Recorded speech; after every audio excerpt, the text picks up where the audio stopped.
Vamos a ver ahora la unidad 3, la teoría correspondiente a la unidad 3 de su programa de la materia mecánica del medio continuo. Si ustedes checan ahí en su programa, esta unidad se trata de la representación matemática de un estado general de deformación o flujo. O sea, cómo se representa en un cuerpo un estado general de deformación o flujo. Así como en la unidad anterior, la 2, vimos cómo se representaba en un cuerpo un estado general de esfuerzos. Bueno, siguiendo su programa, el primer punto, 3.1, dice lo siguiente: definiciones y tipos de deformación. Bueno, básicamente hay dos tipos de deformaciones. La deformación longitudinal, que va directamente relacionada con los esfuerzos normales, y posteriormente vamos a ver la deformación cortante, que va directamente relacionada con los esfuerzos cortantes. Bueno, la deformación longitudinal en general se define mediante la siguiente ecuación. A esta deformación la vamos a tratar aquí en este curso con la letra griega epsilon.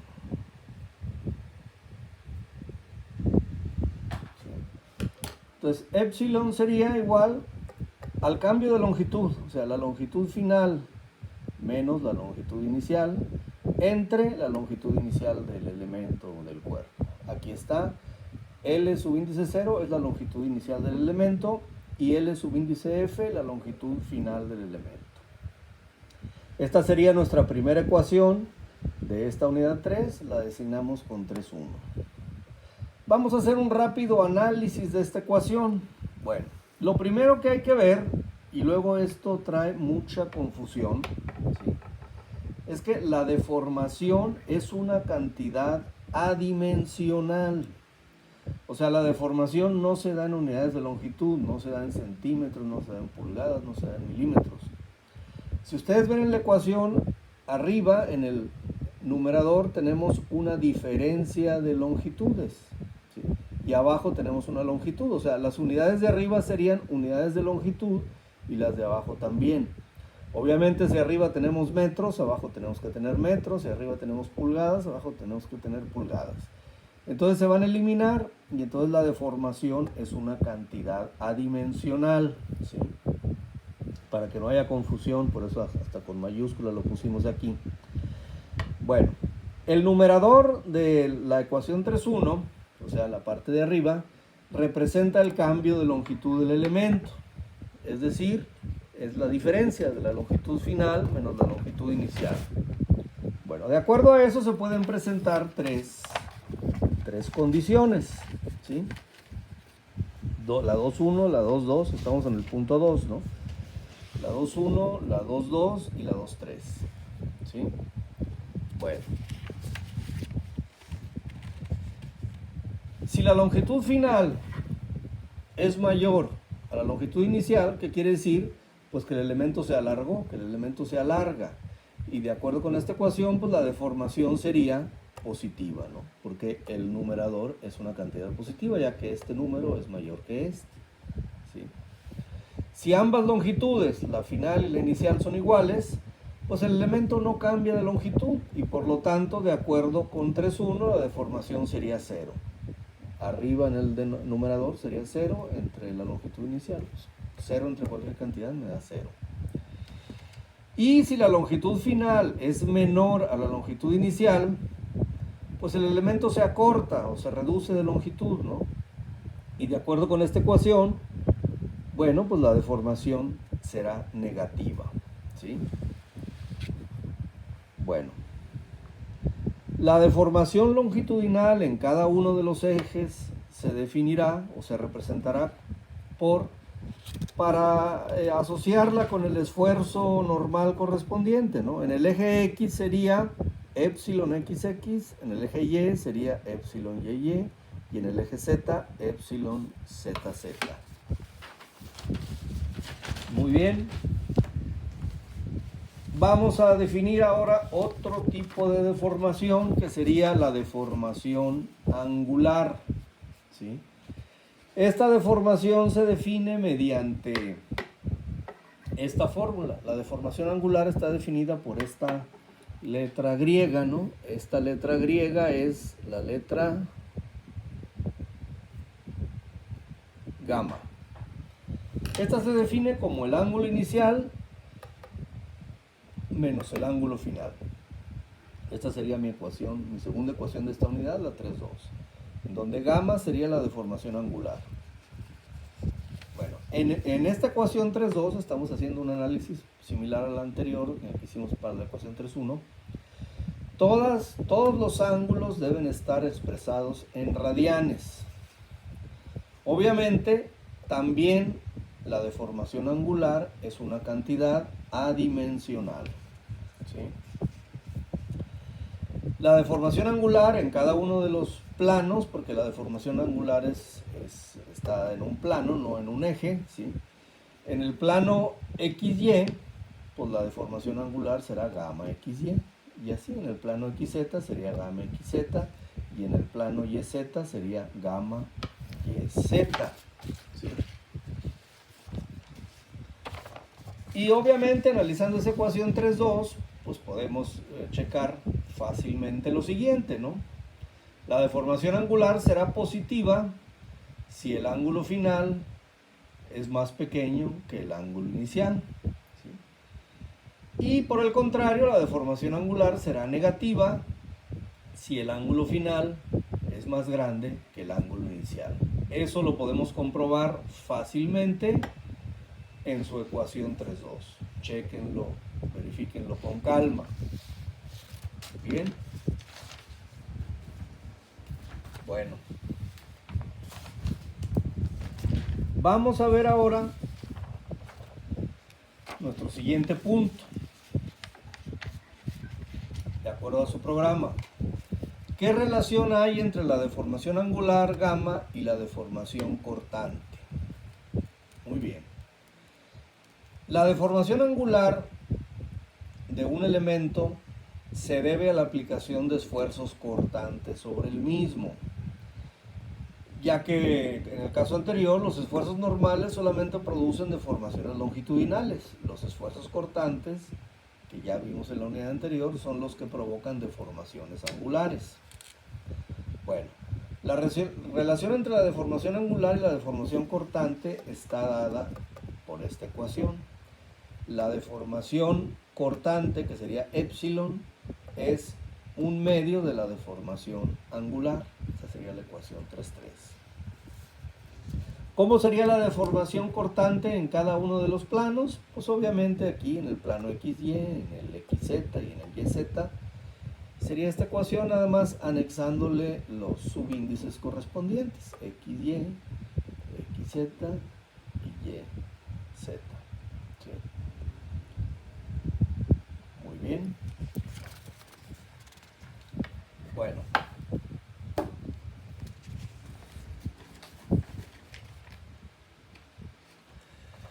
Al igual que en el caso, pasamos al siguiente punto, 3,3,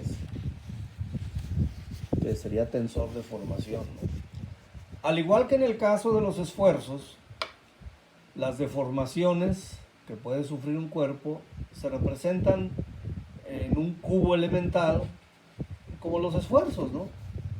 Aquí tenemos nuestro sistema coordenado, el que estamos usando en todo este curso, un sistema derecho. Y aquí tenemos nuestro cubo elemental. Esta sería la cara anterior, ¿no? Y estos serían las direcciones positivas de las deformaciones, ¿sí? Aquí esta es la cara X, porque de aquí sale el eje X. Esta es la cara Y, porque de aquí esta cara sale el eje Y. Y esta es la cara Z, porque de aquí sale el eje Z, ¿sí? Aquí estarían las tres deformaciones en cada cara, ¿no? Recuerden que en la cara X, el primer subíndice siempre señala la cara en la que actúa la deformación, ¿sí? Por eso, en todas estas tres deformaciones, el primer subíndice es X, al igual que en los esfuerzos, ¿no? Y el segundo subíndice indica la dirección. Esta sería X, esta Y y esta Z. De estas tres deformaciones que hay en la cara X, una es longitudinal, que sería epsilon XX, y dos serían cortantes, que serían epsilon xy y epsilon xz. Al igual en las demás caras, ¿no?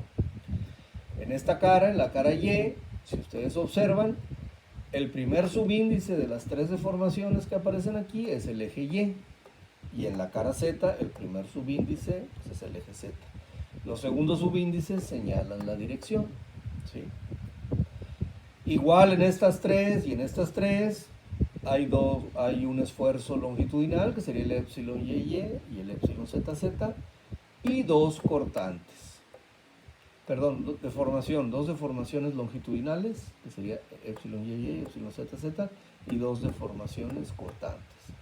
Las deformaciones son igual que en el caso de esfuerzos. Las longitudinales equivalen a los esfuerzos normales y los cortantes a los esfuerzos cortantes. Van paralelas a la superficie considerada. Muy bien. ¿Cómo se representa todo esto al final de cuentas matemáticamente? Pues igual que en el caso de los esfuerzos, ¿no? Matemáticamente esto se representa por este ente matemático, ¿sí? Que es el tensor de formación. Es este. Acuérdense que igual que en el caso de esfuerzos, chequen la unidad 2, se representan con el símbolo de lo que representa, que sería deformaciones, y una tilde arriba, una raya arriba, pues. ¿Sí? Entonces el tensor de formación no es más que una matriz cuadrada de 3×3. ¿Sí?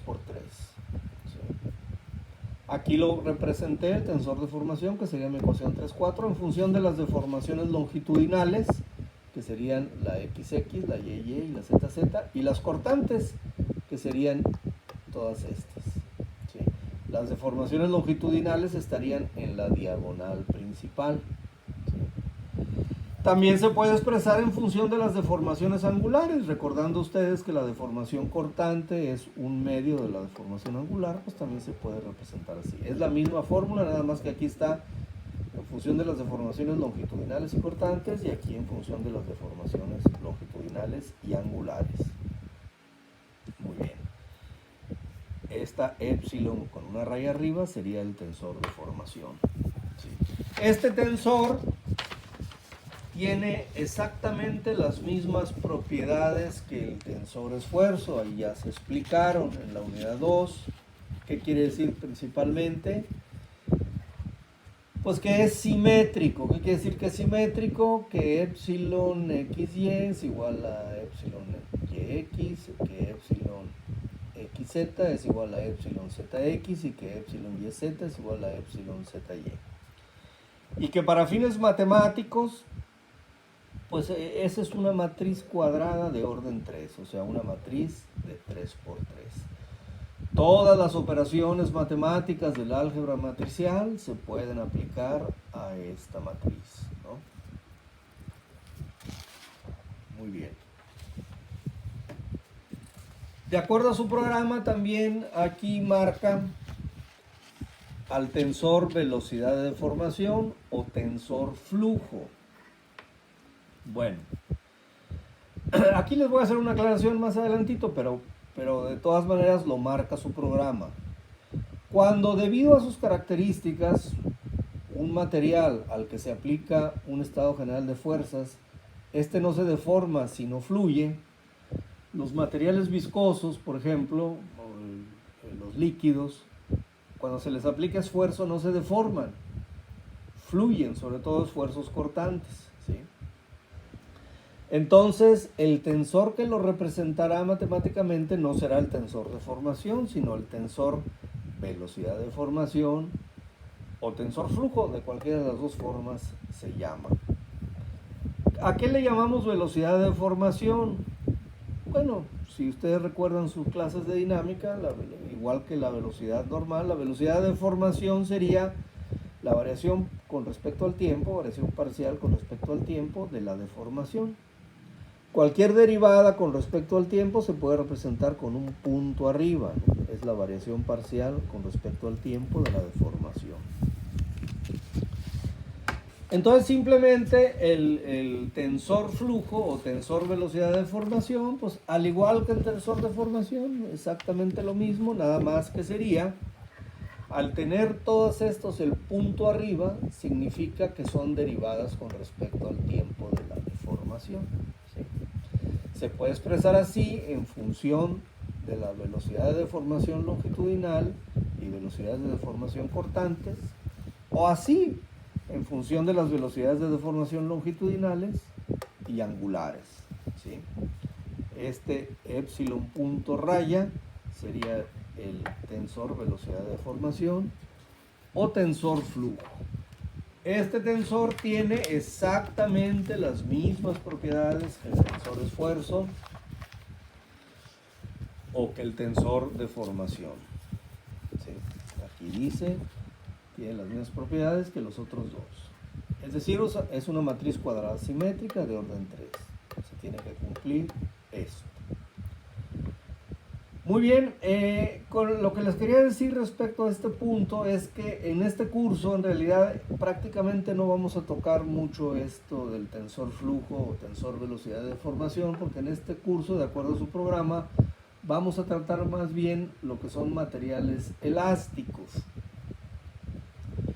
Entonces los materiales elásticos, al aplicarles un esfuerzo, se deforman, ¿no? Y al dejarles de aplicar el esfuerzo, esa deformación desaparece. Este tensor se va a ver en otras materias, en concreto en hidráulica, que también se los voy a dar yo, bueno, no a todos ustedes, tal vez a algún grupo o dos. Ahí es donde ya veríamos un poco más esto del tensor flujo o tensor velocidad de deformación. Entonces aquí se los presento simplemente porque el programa lo marca. Y para que vean que es similar tanto al tensor esfuerzo como al tensor de formación, con las mismas propiedades. Todas las leyes del álgebra matricial se pueden aplicar a estos tensores. Muy bien. Pues muchas gracias. Con esto se termina básicamente la unidad 3. Entonces, la representación matemática de un estado general de esfuerzos, de un estado general de deformaciones, pues se representa por el tensor, precisamente el tensor de formación. La próxima unidad, que es la unidad 4, es donde vamos a ver ya la interrelación entre ambos tensores, entre el tensor de formación que vimos aquí, que estamos viendo en esta unidad 3, y el tensor esfuerzo que vimos en la unidad 2 para los materiales elásticos. A partir de la cuarta unidad es donde ya vamos a empezar a ver las aplicaciones para el caso de materiales elásticos. Por el momento, para la unidad 3, pues esta sería la parte teórica. Muy bien, pues muchas gracias.